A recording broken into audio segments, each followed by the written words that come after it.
Hey guys, welcome back. It's another day off of work for me, so that means it's another day of streaming.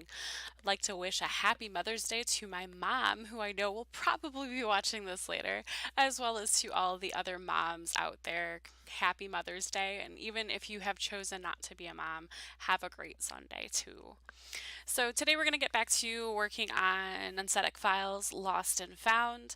After my last stream, I actually didn't end up stopping. I wrote probably about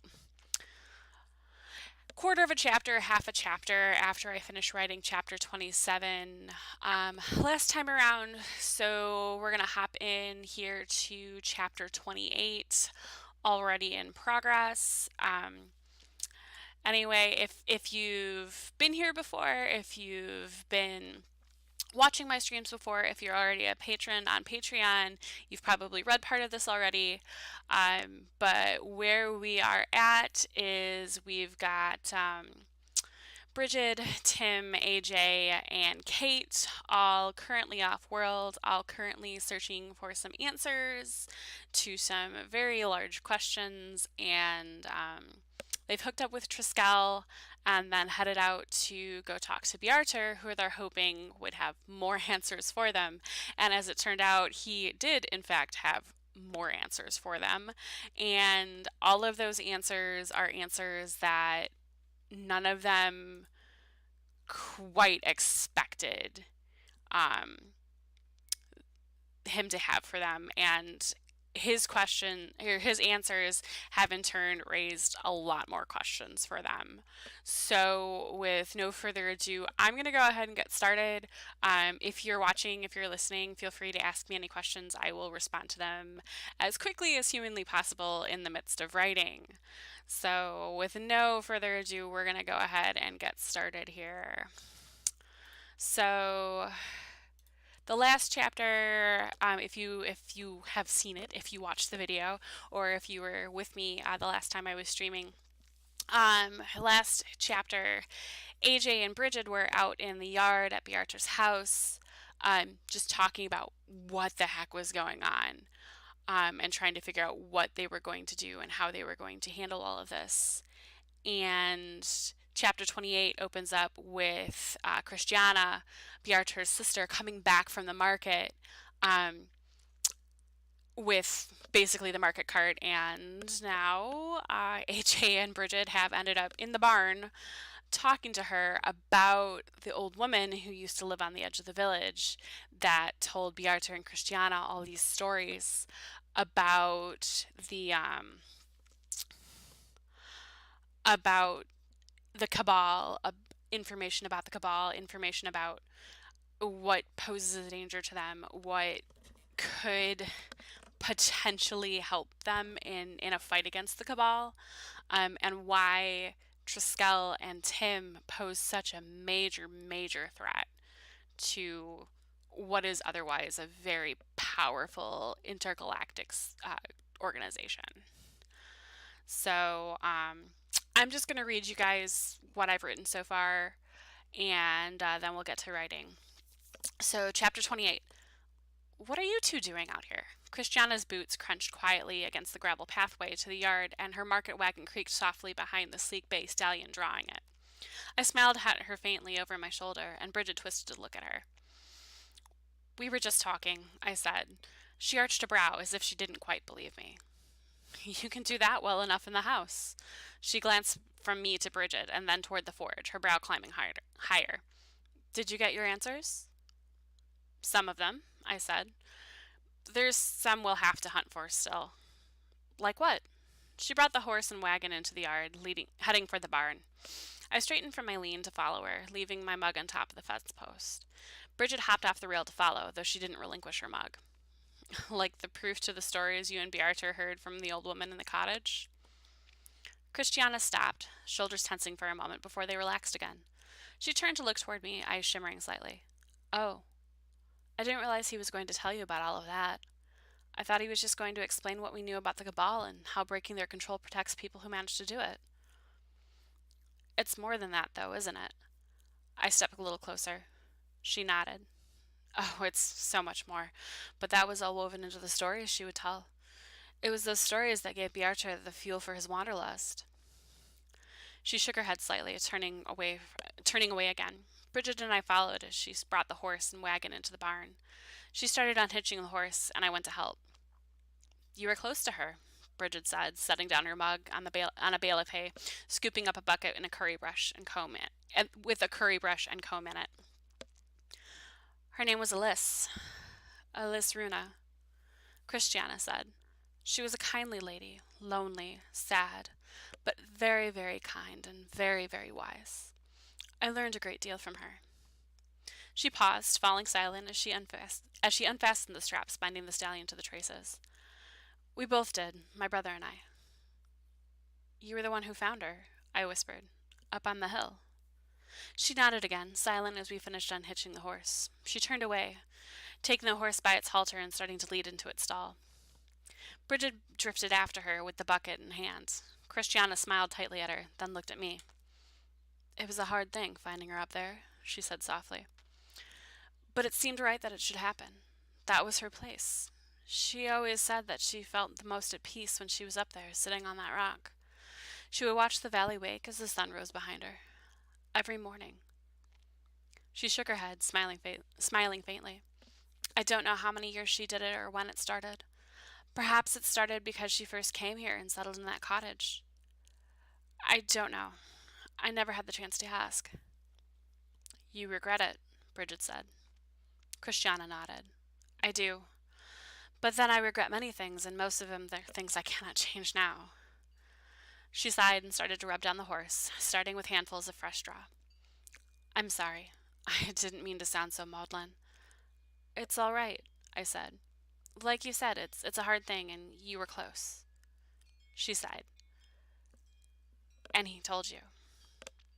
"He told us about the stories," I said. "High-level information, nothing very detailed." Christiana nodded. "And the books?" "He said you hid them." "Mostly him," Christiana said, with a faint smile. After that, we moved them off-world so they would be safe." The smile faded. "I think the Cabal was hunting for her toward the end. Else, why would they have been so interested in the ashes and ruins of her cottage after it burned down?" I shrugged. "I didn't think she was wrong." "Do you think she was like Tim and Triskel?" She choked on a laugh. Bridget glanced at me, then back at Christiana. Dropping the straw, Christiana took up the brush and started currying the stallion, her expression somehow grim and amused all at once. "Did Bearter not say anything about that?" "No," I said. "More to the point, he didn't speculate," Bridget said, glancing at me. "And we didn't press either." She nodded, pausing and brushing the horse. She leaned against its flank for a few seconds, then straightened again, her voice coming soft. "I know that she must have been," she said, her voice barely more than a whisper at the end. There was not a single doubt in my mind about it. She was one of them, though I don't know how high or how long it had been since she broke free of them. Her eyes fluttered shut. "Did he tell you how she died?" "Age," I answered. "He said it was old age." Christiana nodded slowly. "But did he tell you how old she was?" I shook my head. "No, she just said she had been there when your parents had married." "Centuries," Christiana said. I blinked. Bridget rocked back against her heels. "Centuries?" She stared at Christiana, the shock clear on her face. "How is that possible?" I could tell what was running through her head, and truth be told, it was running through mine too. Was this woman some kind of evolved being, something totally alien to what any of us had ever witnessed? Something that somehow could live for hundreds of years? The way Bearter had talked about her hadn't hinted at her at being anything other than the run-of-the-mill, basically human types the Corps had run into throughout our travels. Bridget cut a look toward me before she looked back to Christiana again. I swallowed bile. What did it mean if she wasn't? Christiana's gaze flicked between us, hesitating for a moment before she spoke again. "You don't know?" "No," I said. "Clearly not." She gave a incredulous little laugh, her face breaking into a smile. "Magic, Elisa. For some it can do great and mysterious things." Bridget and I exchanged a look. Bridget cleared her throat. You're saying that somehow she used magic to help her live decades beyond normal human lifespan? That's exactly what I'm saying, Christiana said. You didn't know. I had no idea it was possible, I said. My knees felt shaky and my stomach twisted uncomfortably, like I was out on a storm-tossed boat on Lake Michigan. Why would I? It's not like it's anything that's come up in any conversation I've ever had with anyone. And that's about where I've stopped so far. So we're going to go ahead and continue from here. Like I said, if you have any questions, feel free to ask. I will be more than willing to answer them if you have them.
Hey, I did see that new follow while I was reading. Welcome to my new follower.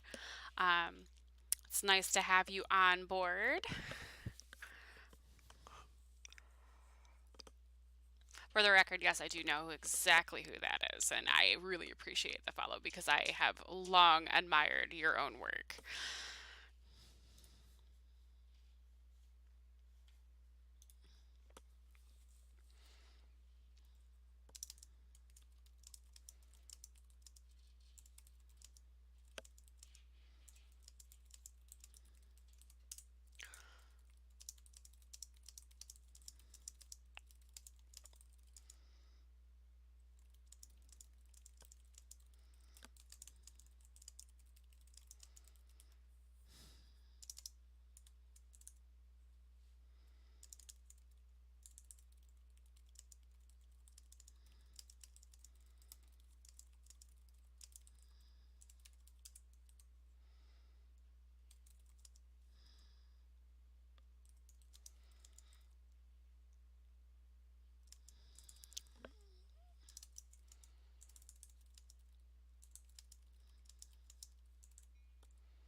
I have to be careful how far I scroll because there's spoilers beneath this. Because I wrote some notes to myself so I wouldn't forget them after the last time. I paused in my writing because it was getting to a point where it's like, okay, I need to step away from this, or else I'm going to do this wrong.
That seems like a good point to stop chapter 28 and turn this into chapter 29 because there's going to be some interesting things that happen.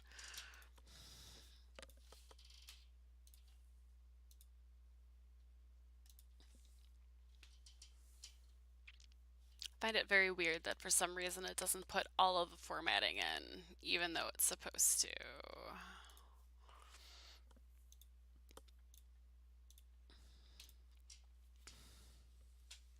So I'll have to fix that in the actual document that I have saved locally.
Let's see something here.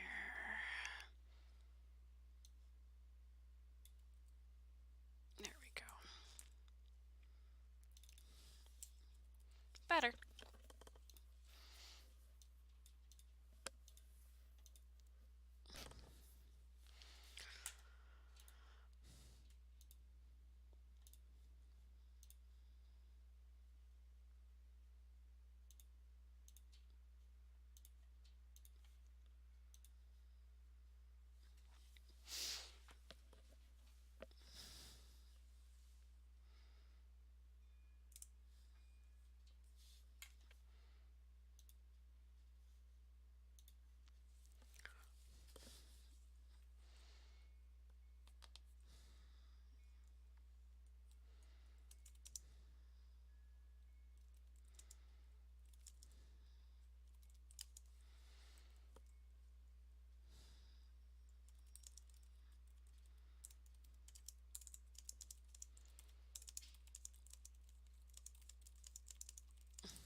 don't like how sometimes OneDrive online will hang a little bit while I'm trying to type. It makes it very difficult at some points to do this the way I would like to do this.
now I have to quick find a reference here so I can make sure I get this phrasing right. So bear with me one moment here.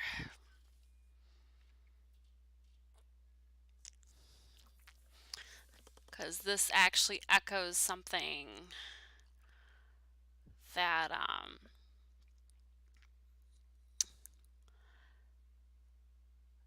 that's in one of the previous books, and I have to make sure that I am going to get this phrasing right, because otherwise it kind of loses some of its meaning and some of its importance if I don't have that right.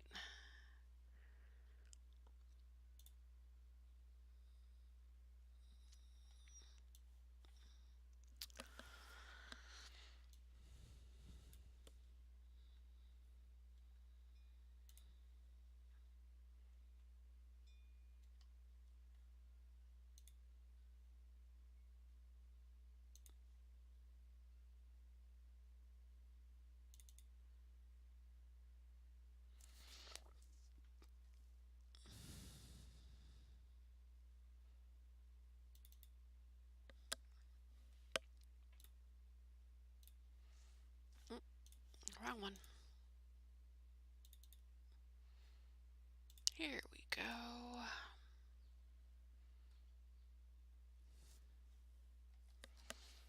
Because it actually echoes something that's in the measure of dreams. And I have to make sure that I'm gonna get this right.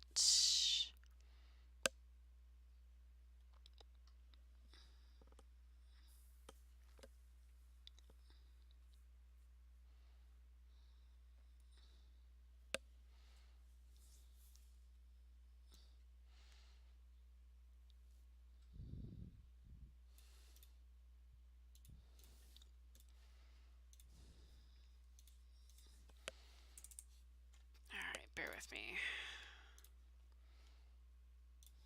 Yeah.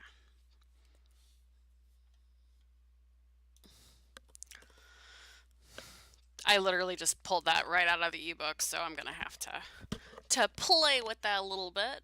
But yeah.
At the time that I started writing these sections, I hadn't decided that Alyssa was still going to be alive, but as I continued to write sections of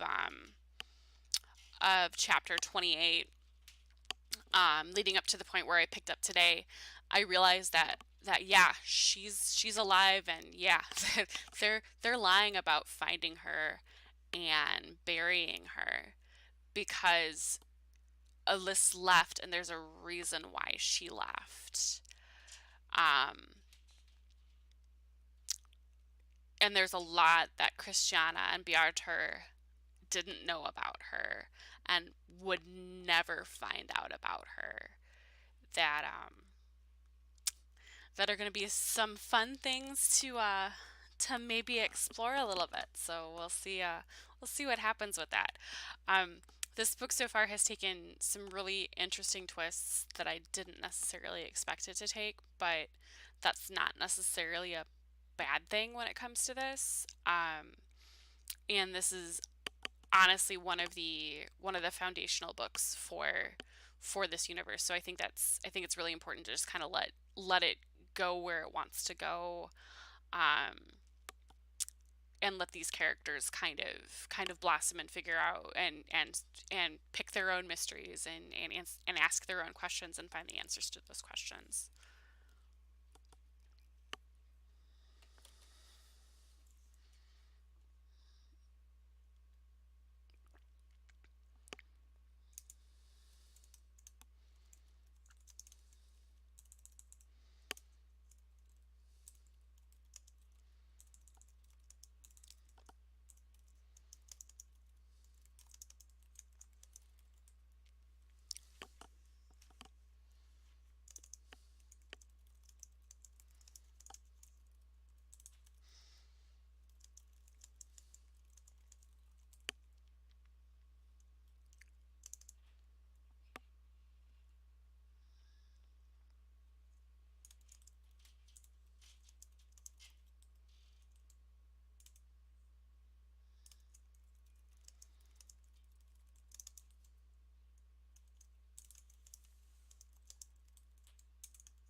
sound familiar?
At this point, it's really important to remember that even though whenever I read Kate's voice, I can't do it justice, Kate is from Ireland and she speaks like she's from Ireland.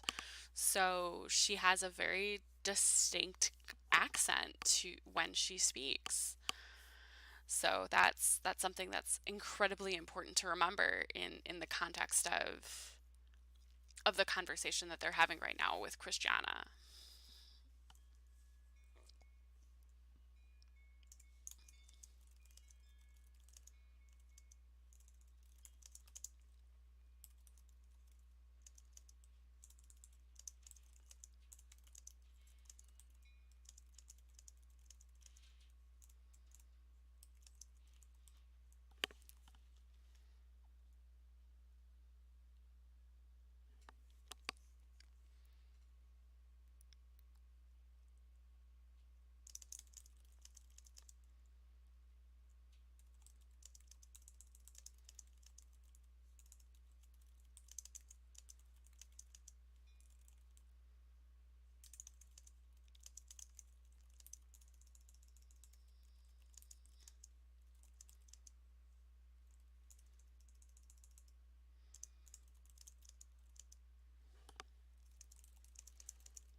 course, this doesn't want to make this easy.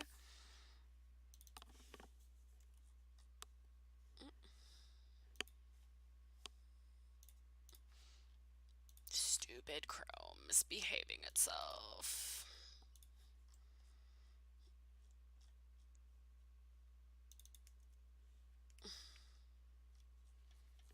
Of course it didn't copy. Of course.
And with that, I think that's probably where I'm going to leave the chapter. And that's definitely where I'm going to leave all of you guys for tonight.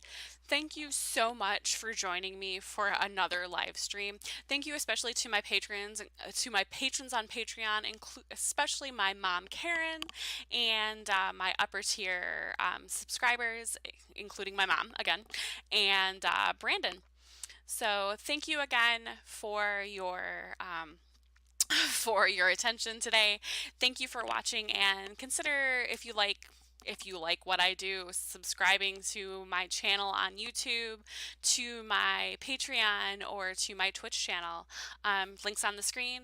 Again, thank you again, and have a great night, everyone. Happy Mother's Day.